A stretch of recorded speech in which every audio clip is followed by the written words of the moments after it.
Friends, आज हम लोग डी ब्लॉक के बारे में देखिए अध्ययन करेंगे। हम लोग ESP के बारे में अध्ययन कर लिए थे, तो आज हम लोग डी ब्लॉक देखेंगे कि आवर्त सारणी में स्थिति की क्या विवेचना है। तो देखिए, जो डी ब्लॉक को है उसको यस और पी ब्लॉक के मध्य में 10 वर्गों में रखा गया है। 3, 4, 5, 6, 7, 8, 9, 10, 11, 12 के मध्य में उसको स्थित रखा गया है।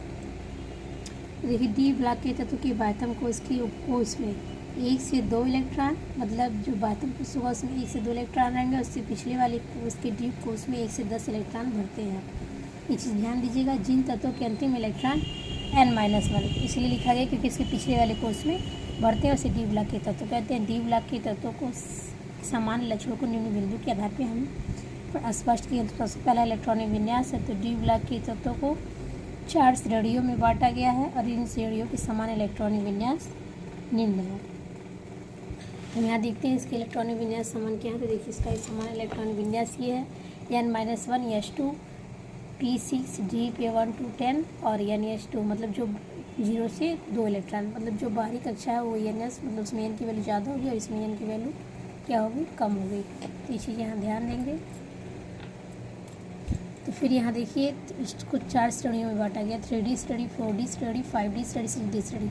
इसी कहने का अर्थ है कि इसमें 3D में इलेक्ट्रॉन जाता है, फिर इसमें 4D में, और फिर इसमें 5D में और इसमें 6D में। तो 6D श्रेणी जो है अपूर्ण इसलिए माना गया क्योंकि जो 6D श्रेणी में तत्व हैं उनके इलेक्ट्रॉनिक विन्यास अभी ज्ञात नहीं है पूर्ण रूप से, इसलिए इसको अपूर्ण माना गया है। तो देखिए, 3D श्रेणी में जो तत्व आते हैं उनका एटॉमिक नंबर 21 से 30 के बीच आता है, और जो 4D श्रेणी में आते हैं 39 से 48 के बीच में, और जो 5D श्रेणी में होते हैं 57 केवल एक तत्व आता है, और 72 से 80 तक का तत्व, और 6D श्रेणी में 89 और फिर 104 से 112 तक के तत्व आते हैं। इसमें अपूर्ण इसलिए है क्योंकि इनका नामकरण IUPAC निरर्थक पद्धति के द्वारा है दिया है, लेकिन इसका इलेक्ट्रॉनिक विन्यास अभी प्राप्त नहीं हुआ है। देखिए, हमने यहाँ 3D श्रेणी का इलेक्ट्रॉनिक विन्यास किया है। इसका इलेक्ट्रॉनिक विन्यास उतना टफ नहीं है 3D श्रेणी का। 21 से 30 तक आप लोग खुद कर सकते हैं, बस इसमें ध्यान दीजिएगा। जैसे क्रोमियम का हुआ, ये पालन नहीं करता है अभाव का नियम, और कॉपर का हुआ, यहाँ पे देखिए बस ये 4s में 1 इलेक्ट्रॉन है, और क्रोमियम में भी ये पालन नहीं करते। और 3D में यहाँ 5 इलेक्ट्रॉन होंगे, यहाँ 10, और सब ऊर्जा स्तर क्रम में इलेक्ट्रॉन फिलअप करेंगे। इस चीज़ का आप लोग ध्यान रखिएगा। और फिर इसके बाद 4D श्रेणी का देखिए, हमने इलेक्ट्रॉनिक विन्यास यहाँ से किया है 39 से 48 तक का। तो 39 का है तो क्रिप्टॉन 36 हमने लिख दिया है, 4D पे 1 और 5s2, क्योंकि बहुत बड़ा हो जा रहा था ये पेज पे इसमें आ नहीं रहा था, इस तरह से आप शॉर्ट फॉर्म में देख सकते हैं। देखिए, यहाँ 4D में 1 इलेक्ट्रॉन है और यस में 0 से 2 इलेक्ट्रॉन है। इस प्रकार से सभी में इलेक्ट्रॉन फिलअप किया। तो आप देख रहे हैं कुछ में ऐसा है कि 5 से एक इलेक्ट्रॉन नहीं गया है, केवल D में ही गया है। तो ये आप चीज़ इसको यहाँ ध्यान रखिएगा। और फिर उसके बाद देखिए, यहाँ पे 5D श्रेणी का देखते हैं 57। तो यहाँ लेंथेनियम का 57 होता है, इसमें 5D में इलेक्ट्रॉन जाता है, और 6 यहाँ 5D पे 1 है। और फिर उसके बाद 72 से 80 तक। तो देखिए, 72 से 80 तक हमने इसको लिखा है इलेक्ट्रॉनिक विन्यास यहाँ पे। तो हमने यहाँ 57 का लिखा, इसलिए जेनान को 54 लिया और 10 लिया। तो यहाँ अपनियम का है तो अर्बियम का है 68 परमाणु क्रमांक होता है, तो 4f पे 14, 5D में 2 इलेक्ट्रॉन, 6s में 2 इलेक्ट्रॉन। इस प्रकार से आप रिप्रेजेंट कर सकते हैं। यहाँ पे एक चीज़ और आप ध्यान देंगे, हाफनियम में जो है ये हमें 4f नहीं रहेगा, हमने गलती से इसको लिखा। जब ये जिनान यहाँ होता तब ये होता, यहाँ अर्बियम है तो नहीं होगा, यहाँ 5D2 6-2 होगा। इस प्रकार से हमने सबको इलेक्ट्रॉन विन्यास। देखिए, ये टंगस्टन है, ये ऑस्मियम है, प्लेटिनम है, ये आलम है, जिसको सोना कहते हैं, ये Hg पारा है। और इसी प्रकार से फिर 6D श्रेणी का देखिए, तो 6D श्रेणी का केवल एक्टिनियम का इलेक्ट्रॉनिक विन्यास हमें ज्ञात है, तो जिसका होता है रेडान 86 6D1 7s2। और इसके बाद के जो तत्व जैसे 104 से 112 तक के तत्व, जैसे यहाँ पे देखिए हमने यहाँ लिख दिया है RF, इसका IUPAC निर्धारक पद्धति से नाम दे दिया गया है SG BH MT DS RG CN, ये सभी का नाम IUPAC निर्धारक पद्धति के द्वारा दिया गया है, लेकिन इनका इलेक्ट्रॉनिक विन्यास ज्ञात नहीं। आगे हम जब नामकरण पढ़ेंगे 100 परमाणु क्रमांक से अधिक वाले का IUPAC नाम, तब हम वहाँ देखेंगे इसका नाम क्या है। अभी इसको ऐसे हम लोग लिख के बता दिया है कि ये मतलब डी ब्लॉक के तत्व हैं, लेकिन इनका इलेक्ट्रॉनिक विन्यास पूरा नहीं है, इसलिए यहाँ पे हमने 6D श्रेणी और पूर्ण दिखाया है ताकि आप इसे जानिए। अब यहाँ हम इनके संयोजकता को देखते हैं कि संयोजकता इनकी क्या होती है। तो डी ब्लॉक के जो तत्व के बाह्यतम को 2 कोष खाली होते हैं, इस कारण से डी ब्लॉक के तत्व परिवर्ती संयोजकता को देते हैं, मतलब वेरिएबल वैलेंसी देते हैं। तो यहाँ देखिए कापर की संयोजकता 1 और 2 होती है, आयरन की संयोजकता भी 2 और 3 होती है। अब हम यहाँ देखते हैं ऑक्सीकरण संख्या इसका क्या होता है। तो डी ब्लॉक के तत्वों के बाह्यतम 2 कोष खाली होते हैं, जिसके कारण से डी ब्लॉक के तत्व परिवर्ती ऑक्सीकरण संख्या को देते हैं। तो देखिए आयरन की ऑक्सीकरण संख्या +2 और +3 होती है, और मैग्नीज की ऑक्सीकरण संख्या +2 +4 +6 +7 होती है।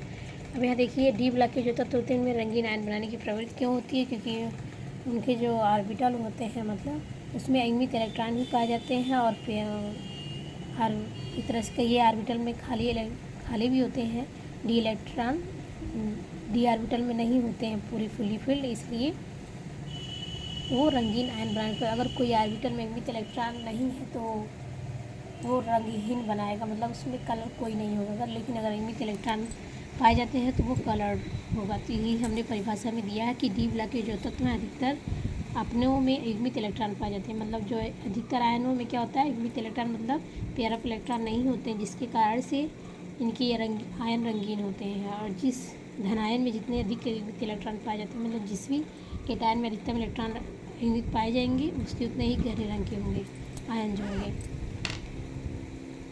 फिर यहाँ देखिए उत्प्रेरकीय गुण, डी ब्लॉक के तत्व उत्प्रेरकीय कैटालिस्ट प्रॉपर्टी को देते हैं। धात्विकता क्या है, मतलब उनकी मेटलर्जी क्या है। डी ब्लॉक की सभी तत्व क्या है, धातु है, ये चीज़ को ध्यान रखिएगा आप लोग। अब हम यहाँ यह ब्लॉक को देखते हैं, डी ब्लॉक का कंप्लीट हो गया।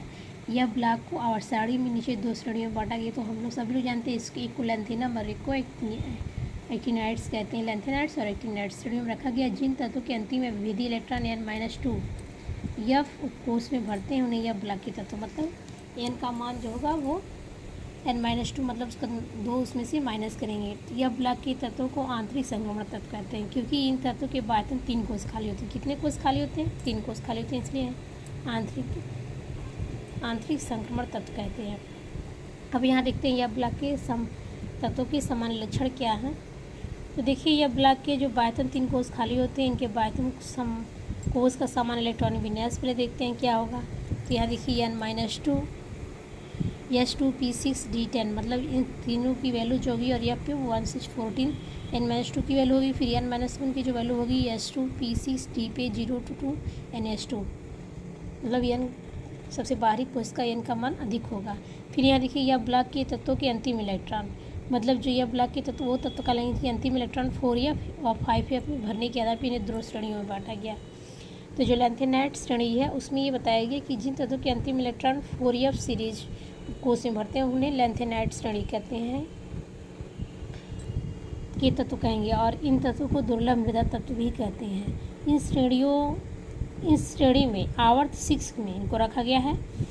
लैंथेनम के आगे, मतलब लैंथेनम को नहीं रखा गया, लैंथेनम के आगे सीरियम से ल्यूटेटियम 71 तक 14 तत्व हैं, और ये लैंथेनाइड श्रेणी के तत्व या लैंथेनाइड्स कहलाते हैं, क्योंकि इनका व्यवहार लैंथेनम से मिलता जुलता है। मतलब जो इसमें यहाँ पे लैंथेनम देख रहे हैं आप, ये डी ब्लॉक का तत्व है, लेकिन इसकी गुण से इन सभी गुण मिलता है, इसलिए इन्हें लैंथेनाइड्स कहा जाता है। अगर कोई पूछे कि लैंथेनम क्या यह ब्लॉक का तत्व है तो आप कहेंगे नहीं, क्योंकि उसका अंतिम इलेक्ट्रॉन यह फुफ्फुस में नहीं जाता। फिर देखिए हमने यहाँ इलेक्ट्रॉनिक विन्यास किया है। यहाँ देखिए लैंथेनम का अंतिम इलेक्ट्रॉन डी में और जा रहा है एस में, इसलिए डी ब्लॉक का तत्व है, ना कि यह ब्लॉक का तत्व है। लेकिन इनके गुण सभी से मिलते जुलते, इसलिए हमने यहाँ लैंथेनम का इलेक्ट्रॉनिक विन्यास कर दिया है ताकि आपको ये समझने में दिक्कत ना हो। फिर देखिए यहाँ सीरियम से ल्यूटेटियम तक, जिसका परमाणु क्रमांक 71 होता है, हमने इलेक्ट्रॉनिक विन्यास किया, और यहाँ हमने नाम भी लिख दिया ताकि आपको पढ़ने में दिक्कत ना हो। तो देखिए lanthanum, cerium, praseodymium, neodymium, promethium, samarium, europium, gadolinium, terbium, dysprosium, holmium, erbium, thulium, ytterbium, lutetium. इन सभी का आप इलेक्ट्रॉनिक विन्यास करिएगा, और सभी का जो अंतिम इलेक्ट्रॉन है वो 4F में जाएगा। इसको हमने इस तरह से कहिए हमने इसको ऊर्जा स्तर क्रम में न लिख करके इसको हमने व्यवस्थित क्रम में लिख दिया है। अगर आप इसको ऊर्जा स्तर क्रम में लिखेंगे तो आपको 2 बार लिखना पड़ेगा, इसलिए हमने इसको व्यवस्थित क्रम में लिख दिया है ताकि आपको याद करने में आराम रहे। तो यहाँ ये इसका व्यवस्थित रूप आप देख रहे हैं। इस प्रकार से ये लेंथेनाइट श्रेणी का इलेक्ट्रॉनिक विन्यास है, इसको आप लोग एक बार देखिएगा। फिर हम यहाँ देखते हैं एक्टिनाइट श्रेणी। जिन तत्वों के अंतिम इलेक्ट्रॉन अब यहाँ 5 कोष में बढ़ते हैं उन्हें एक्टिनाइट श्रेणी में रखा गया है। इस श्रेणी में यूरेनियम मतलब 92 के आगे के सभी तत्व प्राकृतिक नहीं है, मतलब वो लैब में तैयार किए गए एक तरीके से, जिनकी कृत्रिम या ट्रांसयूरेनिक कहते हैं। तो इन्हें वैज्ञानिकों कृत्रिम विधियों से प्राप्त करते हैं। इस कारण से इन्हें ट्रांसयूरेनिक या पोस्ट यूरेनिक तत्व कहते हैं। इस श्रेणी में आवर्त 7 में एक्टिनियम के आगे मतलब 89 के आगे थोरियम से लावर्सियम तक, लावर्सियम मतलब 103 तक 14 तत्व हैं जिनमें 5 कोष लगातार भरी जाती है और ये तत्व एक्टिनाइट श्रेणी या एक्टिनाइट्स कहलाते हैं क्योंकि इनका रासायनिक गुण है वो एक्टिनियम से मिलता जुलता है। तो देखिए यहाँ एक्टिनियम का में अंतिम इलेक्ट्रॉन डी और एस में जाता है, 7s में, इसलिए डी ब्लॉक का तत्व है, न कि एफ ब्लॉक का तत्व। लेकिन इनके गुण जो है इस ब्लॉक के सभी तत्व का मिलता है, इसीलिए हमने एक्टिनियम का दिखा दिया है। उसके बाद इन लोगों को दिखाया क्योंकि यहाँ पे लिखा है कि एक्टिनियम के आगे, तो आपको ये पता होना चाहिए एक्टिनियम का इलेक्ट्रॉनिक विन्यास कितना होता है। तो यहाँ देखिए thorium, protactinium, uranium, neptunium, plutonium, americium, curium, berkelium, californium, einsteinium, fermium, mendelevium, nobelium, लावर्सियम।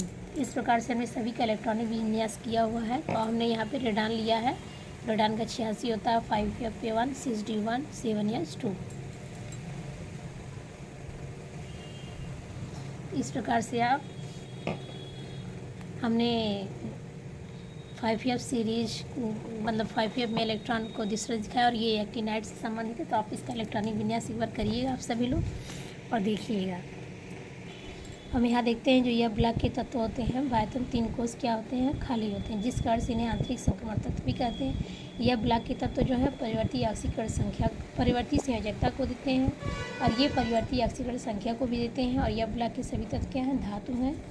यह ब्लॉक के तत्वों में लैंथेनाइट संकुचन और एक्टिनाइट संकुचन पाया जाता है। जैसे आप एग्जाम्पल के रूप ले लीजिए तो जिर्कोनियम और हफनियम, ये लैंथेनाइट कंट्रैक्शन के कारण होता है जिसके कारण इन तत्वों के गुणों में भी समानता पाई जाती है। तो इसके आगे हम लोग कल देखेंगे, क्योंकि इतना आप लोग को समझना चाहिए। तो कल हम लोग देखेंगे परमाणु क्रमांक 100 के आगे वाले तत्वों का नामकरण क्या है, इसको समझेंगे हम लोग।